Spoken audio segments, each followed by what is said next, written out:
It is great to be here, and this is the beginning. Jim, you'll sit here. David at the end, Valeria. Oh, perfect. It's the beginning of our transition from this incredibly inspiring morning that we've just experienced together into dialogue now between and among us. So we'll be starting today with this group and then leading this afternoon into our forums, and we hope that conversation will just gain momentum as we invite and challenge each other to come away with our calls to action. As Maria said, I've had the privilege of being a member of this community for some time.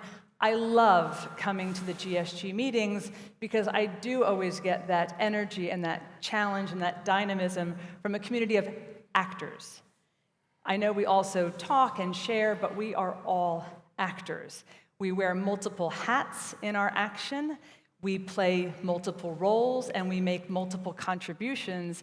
And as I was reflecting on this morning's inspiring talks, we need that multiplicity of action and effort to achieve the kind of system change we're talking about.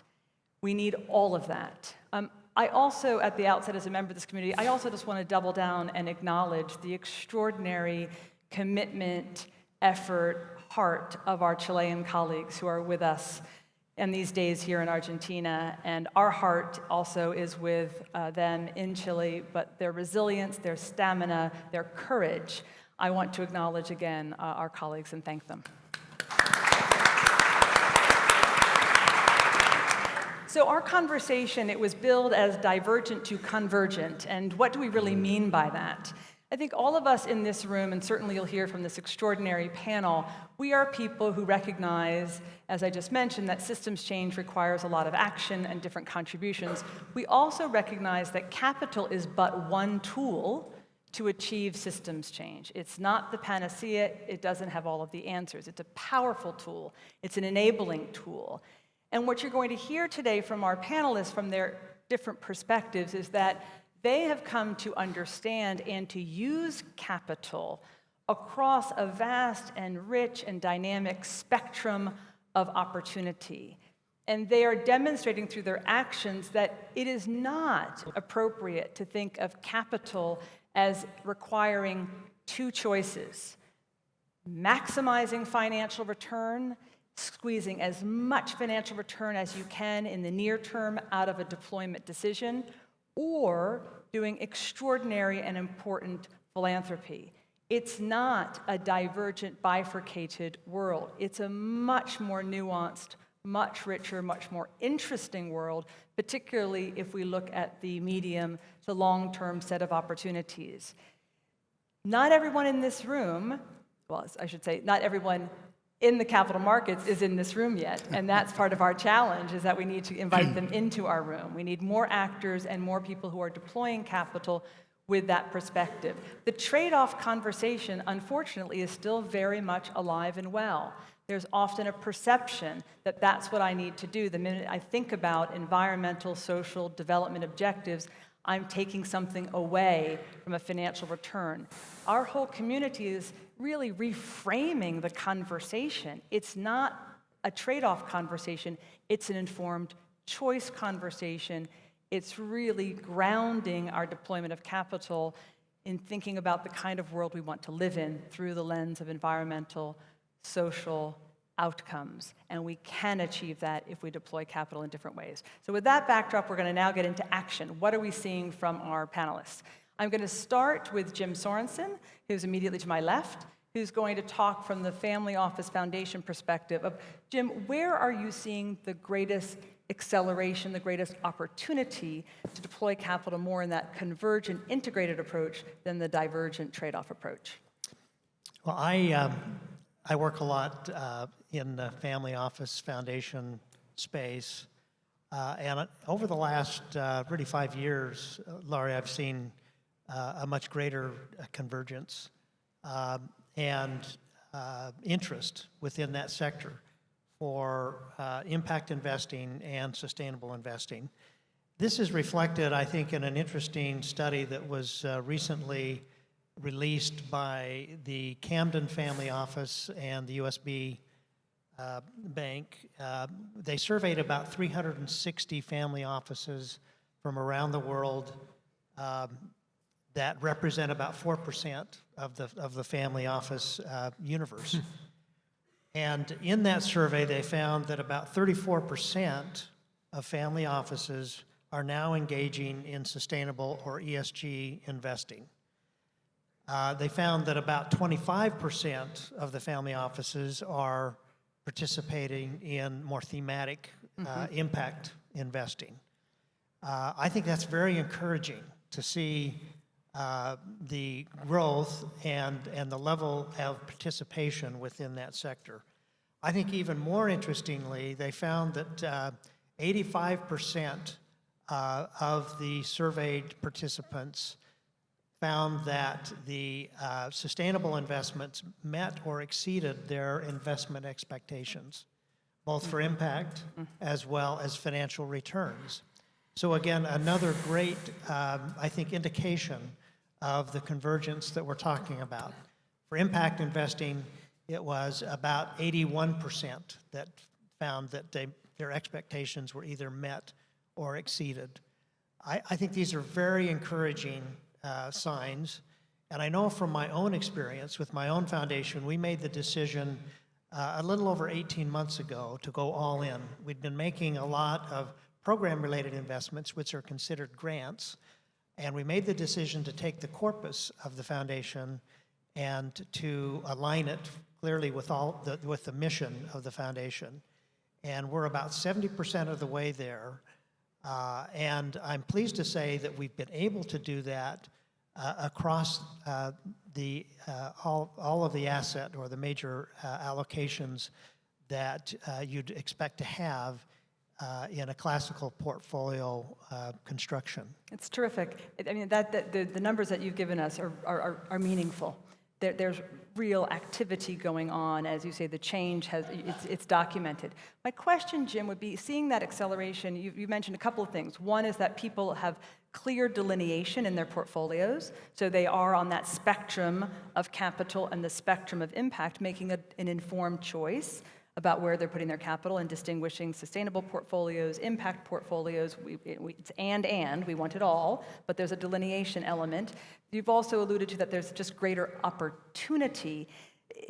Is it the volume of opportunity that's really helping people do more? Is it because there are more peers, so people take confidence when, as a family office, can talk to another family office? Where do you think the acceleration is coming from in that cadre of actor? Well, I can speak for our experience, and I think this is an interesting context for, I think, what is happening worldwide. Our wealth manager, who we've worked with for many years, had been part of a bank that was very traditional, and many of the types of products and fund managers that we would be looking for would not be on their platform. And they made the decision to spin out and form their own firm so that they'd have the freedom to be able to then recommend more impact-oriented products and fund managers. This was key. It took a leap of faith for them to do that. It took a leap of faith for our foundation to make the decision that we were going to go all in. But it served to be, I think, successful in terms of both finding the investable products and fund managers, constructing a balanced portfolio, and to date, we're achieving about 144 basis point improvement over the benchmarks. Fantastic. That's fantastic. We're going to come back on the advisory side, because that also can be both a source of acceleration but a source of resistance oftentimes in your story. We'll come back to that in a minute. So Valeria, I want to turn to you now. Also, I think bringing a family office perspective, where are you seeing the greatest acceleration moving towards a convergent deployment of capital? Thank you, Lori. Good morning, everyone. I think for our principals, from day one, they've taken an integrated approach. They look at really affecting change at the system level. So the integrated approach made a lot of sense. And as Lori mentioned, there are different tools that we can use. But if we narrow into the capital tool, the investments, I think what we've seen in the past few years is more scale in fund managers. If you look historically for impact funds, they tended to be below 150 million in assets. And what we've seen in the past few years is funds that have emerged at over $1 billion, like TPG Rise, O'Bain Double Impact. And those funds are important because they can attract pension funds in terms of investments. But what's unique there, and I think the challenge as we gain more scale, is to ensure that we keep that focus on impact and on the outcomes and on the measurements. So, Lori, I can give you an example. For instance, what we've done at Zoma, what we did is we seeded, together with the Nature Conservancy, a new fund that's called a Sustainable Water Impact Fund. And what was unique about that fund is that we took an investment at the GP level of the fund, and together with the TNC, we established very, very specific outcomes, measurements, in terms of water sustainability. And not only that, but we also created financial incentives. If those outcomes are achieved, the fund manager is going to be rewarded for that. So we don't have then the trade-off between return and impact.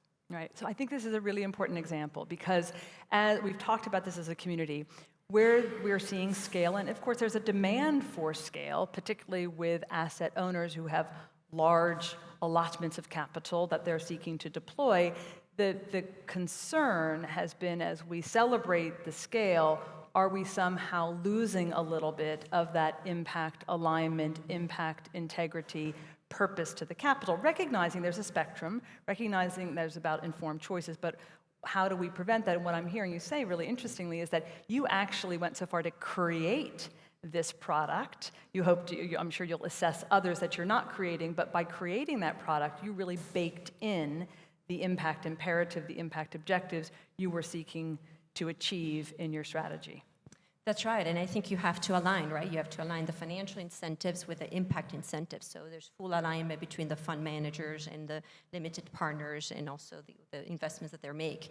I think that comes from the investors asking that accountability from their fund managers. And also we not only invest in funds, we invest in companies as well, and the organizations. How are we going to measure impact?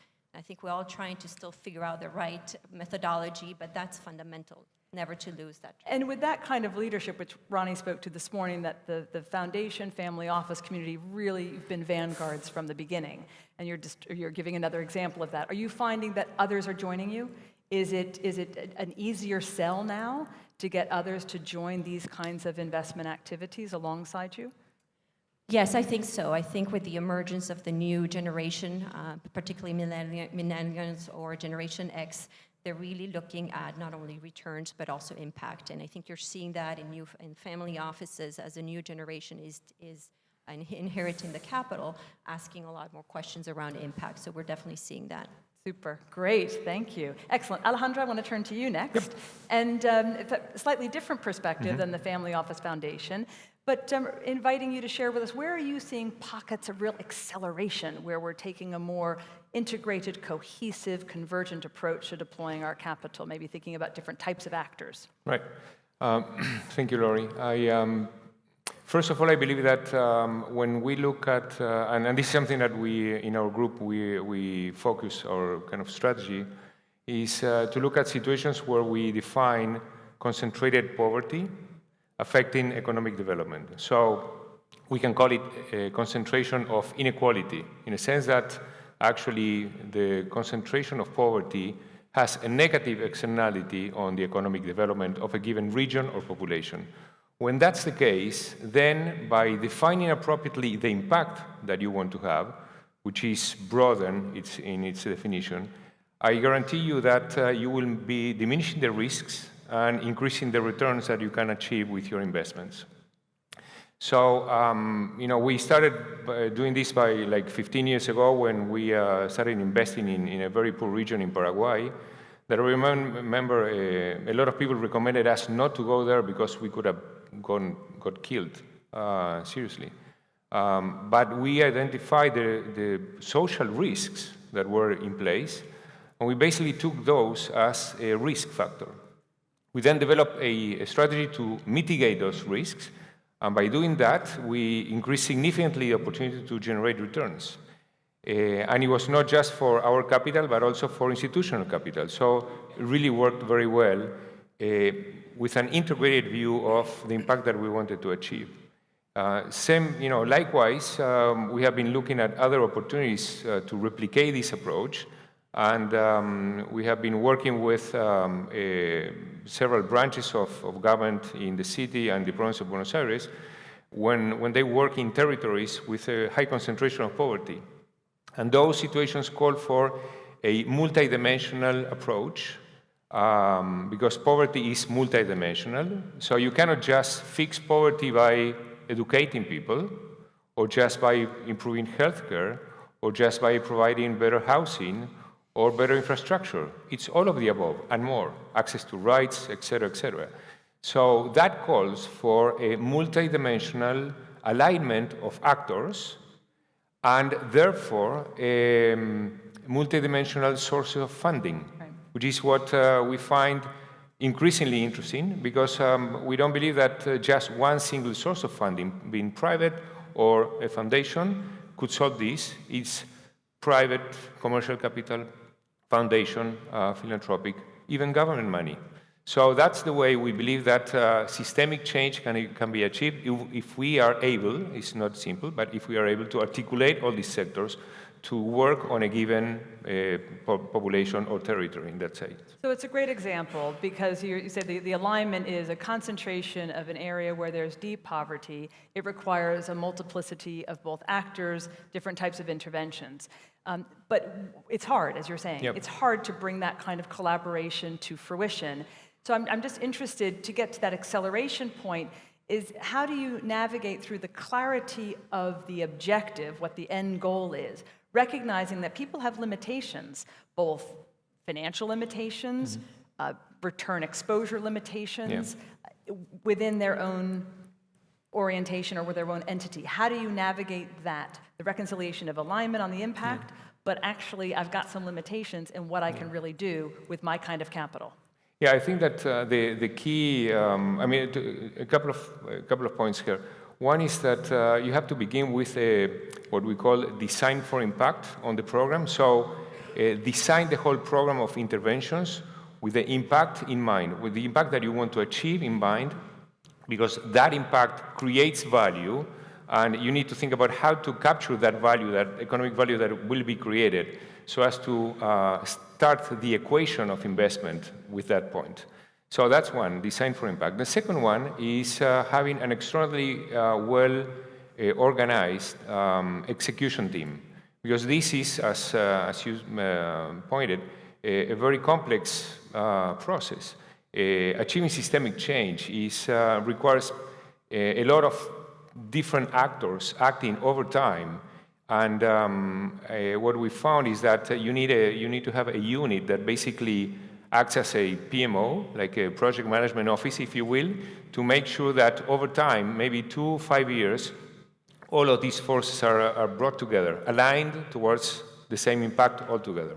Right. So I think it's a really important point. This is high-touch work. So yes. Although you're seeing acceleration, you're seeing movement, you're seeing possibilities that might not have existed even a few years ago, putting those groups together, it is a high-touch intervention that over a longer period of time to get to success. And if I might, actually the very first step when we approach this situation is to build trust with the local community. Yeah. And that trust building is a must. If you don't do that, then everything will fail or will just be a waste of money. So building that trust is therefore the critical point to really begin these processes. Right, fantastic, thank you. Dave, I want to turn to you and get your perspective on where you're seeing the greatest acceleration. Of course, you're sitting inside an institution that I think is an exemplar of where we're seeing some of that acceleration. Well, thanks, Lori. I'd start at the conceptual level. When I think about convergence, I think about Einstein, who said, you can't solve problems at the same level of thinking at which they were created. So when Alejandro is talking about a multi-dimensional approach, I do think you're seeing non-government organizations, government organizations, family office, philanthropies, capitalists, all coming together to solve these problems. Right? When the J.P. Morgan is launching Development Finance Institution and Jamie Dimon is talking about stakeholder activism, and you've got Habitat for Humanity with a capital markets person, there's a convergence happening. And one way that we've done that in the United States government is by creating a new modernized development finance institution. Development finance really got its start in the Marshall Plan, which helped rebuild Europe, and seeks to build stable societies by helping them move from aid to trade. And often these problems were looked at as aid solutions as opposed to moving people on a journey to self-reliance. And so what a development finance institution does is catalyze private capital to try and work on development needs, whether that's affordable housing or health or any of the sustainable goals that we're talking about here today. And so we at the United States government last year had bipartisan legislation passed, believe it or not, in Washington, that allows us to redouble our efforts with a $60 billion portfolio of development, which will help catalyze hundreds of billions of dollars more from the private sector, right? Whether that's in private equity or project finance or political risk insurance, we're trying to help capital go where they might otherwise fear to tread. And that is going to be taking the form now, because of this legislation, of working in local currency to make it easier for players to partner with us. We're going to be able to work with anyone around the world who's having a real development impact. We're bringing and redoubling our efforts in our loan guarantee program. We're also going to be investing equity for the first time in our deals, so a more active approach. So I do think we really stand at a fulcrum of impact, and that's because we're working with all the other actors in this room. And my charge would be, if you're seeking development impact in emerging markets, not only in the US government, but our British counterparts, our Dutch or Japanese counterparts, are all looking to try and create a race to the top for development together. Fantastic. So we've heard really concrete examples from two family offices, from a kind of a coalition, if you will, of actors, from an institution, a DFI in transformation, that things are happening. We also know we need a lot more activity. There's a lot that needs to get done that's not being achieved yet, and we have some resistance, still that trade-off approach and mentality, people who are still skeptical or entrenched in their institutional behaviors. So I'm going to ask each of you, recognizing some of those pockets of resistance, where do you see, or what one or two lever points do you see from your vantage point that we could be dialing up to actually move even more actors as well as capital groups into what we're talking about? And I think, Valeria, I'm going to start with you this time. Sure, thank you, Lori. I think in terms of levers, for us, at least at Zoma, what we really approach is how we can deploy more capital at scale, and also do in a collaboration. Just like Alejandro mentioned, when you try to solve problems at the systemic level, it's multidimensional. It's not just capital. You have to bring philanthropy, you have to bring the NGOs, the players. So for us, really, the lever is bringing capital at scale, bringing the different actors in the system, and also trying to find a new model for fund managers in the impact space. How can we continue to align the financial returns and the outcomes for impact? Those are the levers that we're trying to use as a family. So I want to ask on the last one, the new models, because I think a number of people in this room will also align with you out of the gate to say, for a lot of things that what we're trying to solve for, the classical closed-end fund structure is not really fit for purpose for what we're trying to achieve. So they recognize that, although there are not yet still many, many examples of alternatives. How are you, if that is your conviction, is that's a lever point, how are you building confidence with others who might be ready to have the conversation but are still a little bit hesitant to move into still yet an unfamiliar type of deal?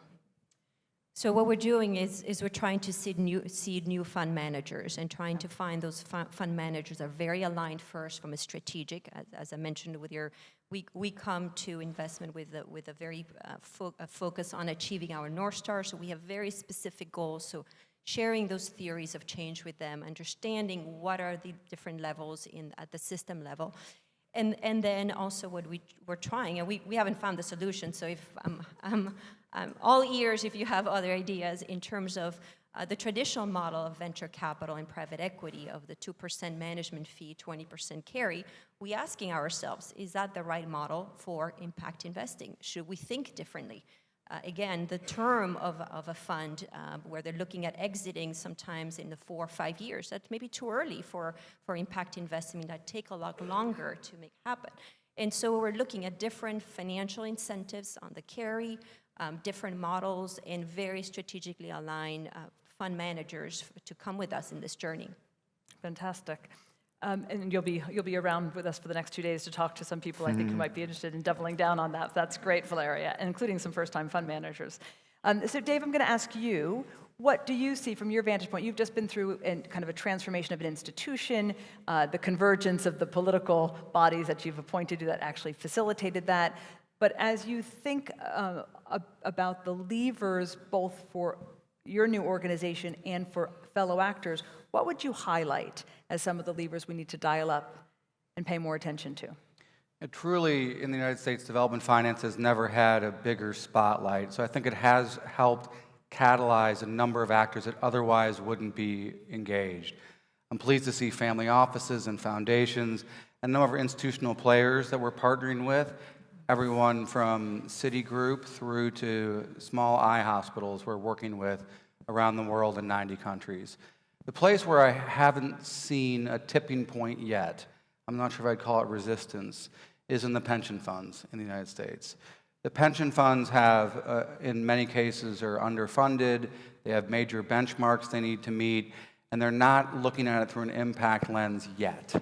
I believe that there are those that are out there. Matter of fact, we partnered with a few to invest more in Africa, and it's wonderful to have their investment committees start to talk about impact and start to talk about fragile and conflict states and places where we can move people to more prosperity, but it hasn't been part of the dialogue in pensions yet.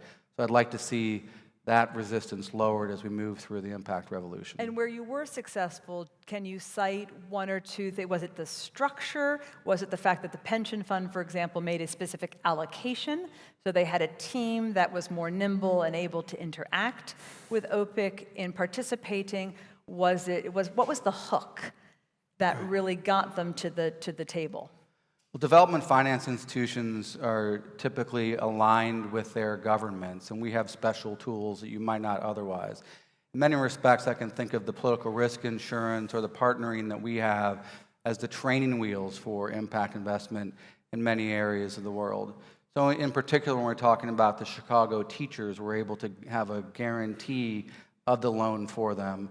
And I always say that our first dollar comes with a free ambassador if you need a workout. So I do think there are tools that we bring to the table that otherwise might not be available to many institutions around the world. So it's somewhat unique. Right. So I think it's a good point. It goes a little bit to Valeria's example of really innovating on the structure side and investing with the GPs and changing the way the carried interest is structured. What you're saying is you can actually, as a DFI, offer other types of tools and participations in a deal structure that might get an investor who's on the sidelines to actually move into that deal and to consider it. So the structuring dimensions, the instruments that you're using, are a bit of a lever point, given what you have in your toolkit. Yeah? And Lori, can I add a point there as well? I think for the pension fund is really scale. They need to look at fund managers that have the scale because that's what is going to change. So the minute we can get bigger fund managers in pension funds, that's where the impact investing is really going to take off even in a bigger way.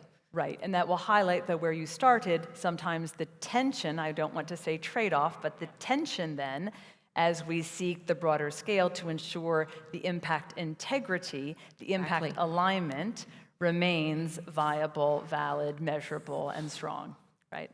Perfect. Alejandro, I want to ask you, from your point of view, in the example that you shared, what one or two lever points are you finding as critically important to strengthen the types of convergent collaboration, I would say, that you've shared?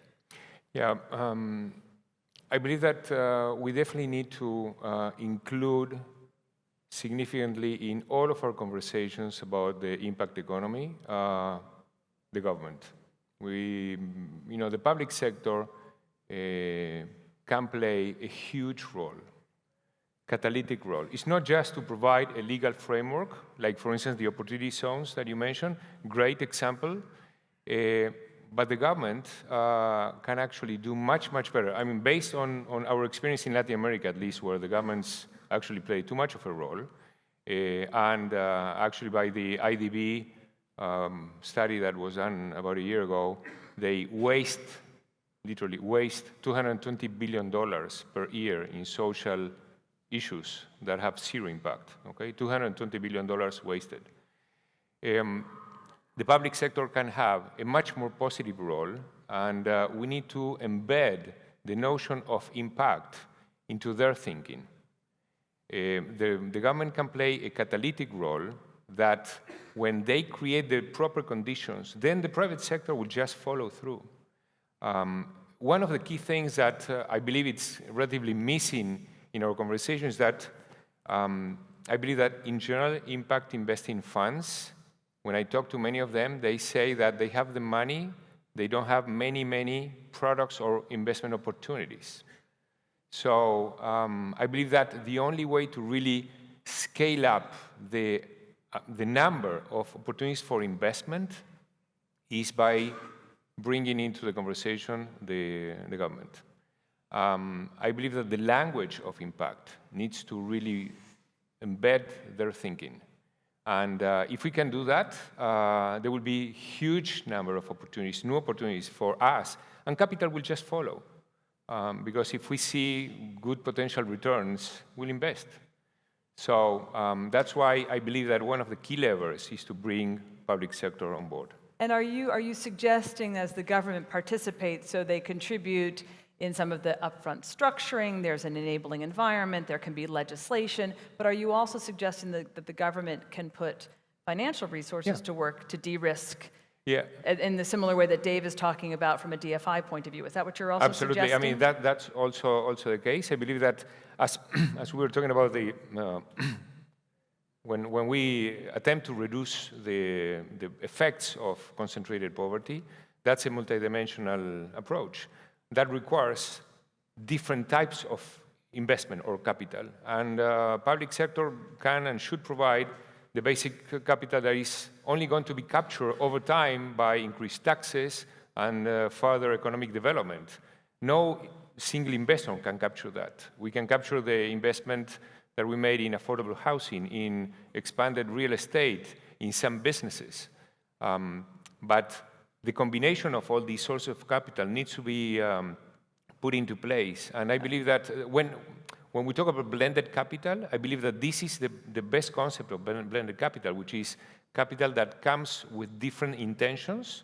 The government just putting money just because that's needed. Then philanthropic money for some purposes, maybe education, healthcare, or whatever.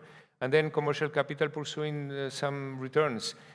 All that with the joint objective of having a significant impact. Right, and I think that the key is the alignment around the impact. To what end? Because with that alignment, or if it's not as solid as you're suggesting, then we've all seen actually that the divergence, once again, of behaviors and interests. So it is the impact itself that actually is that cohesive tissue that's bringing those parties together and making that explicit in their pursuit, very similar to the scale examples, Valeria, that you were giving. Jim, I want to ask you, from your point of view, what levers for accelerating more convergent activity, both in terms of actors and quantum of capital being deployed? I think I mentioned earlier about really the key factor in our movement with our foundation was really developing an intermediary that would help.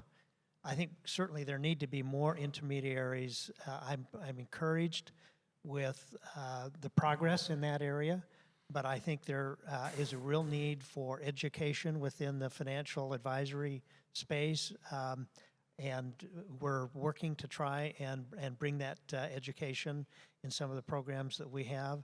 I think there need to be more specific and impact-oriented advisory firms that can help investors to be able to build their portfolios and meet their impact. I think there's a great opportunity for fintech in this regard, and I'm aware of a number of platforms that are being developed that are really focused on impact that will make it much more efficient for investors. I think in terms of levers, I've really been encouraged by the policy and there have really been 3 policies in the last 18 months in the U.S. that have been passed that really focus and attract impact investors. You know, one is the Opportunity Zone legislation that we talked about. The other is CIPRA, which is really focused on pay for success or social impact bonds in creating a fund at the federal level to participate. And finally, the BUILD Act, which David expressed.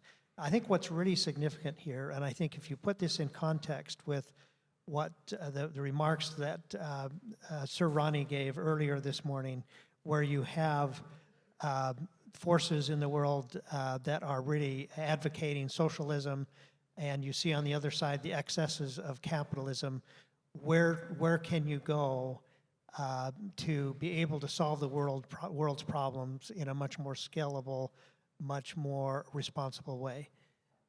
And of course, that's impact investing. And when you look at these 3 pieces of legislation that were passed bipartisan and with support of both sides, I think it gives us great hope. It gives me great hope that further policy down the road will have support from both the left and the right. You know, this was very significant because right now in Washington, you know, nothing seems to be getting done, and to have these passed, I think is a ray of hope. And I think potential levers on the policy side are going to be very important for impact investing in the future. It's fantastic. Thank you. Yes, we need the hope. So I'm going to go ask each of you, as we're getting to our time of wrapping up, I'd like you to think about a year from now. We're together. We're having a reunion of this conversation in a kickoff of the GSG. What do you want to be able to say a year from now about, I would ask you at 2 levels, both your own organization, your own commitments that you're going to be making over this next 12 months, but also within the community. What do you hope we'll be able to say about the additional change, the additional acceleration, new actors, new participations in a more integrated approach to delivering on our future? Alejandro, I'm going to start with you and run down. Okay, I guess on the last one, I guess that I would really like to have the public sector be playing a much more important role and actually take the language of impact, the notion of impact, all the concepts into their own thinking. I believe that's something that I wish next year we'll see happening. Second thing, in terms of my or our organizations, I believe that our focus on centering everything that we do on the person, on the human beings that we want to get close to understand their needs, and in the best possible way, put our capabilities at their service. That is what we would like to achieve. Thank you. Thank you. Valeria? Well, as I mentioned, I hope in 12 months that we'll have a lot of new ideas on the Impact Fund 2.0 and how we can change or innovate around that structure. And I think on a more personal level at Zoma and also as a Chilean, what we're really focused on developing communities and creating thriving communities is how we can use the tool of impact investing to really bring solutions. So I know there's going to be a workshop on Thursday, so I thank all of you to do that in Chile, and how we can take advantage of the situation to really bring solutions to the table. So hopefully a lot of progress there. Fantastic. Thank you. Jim?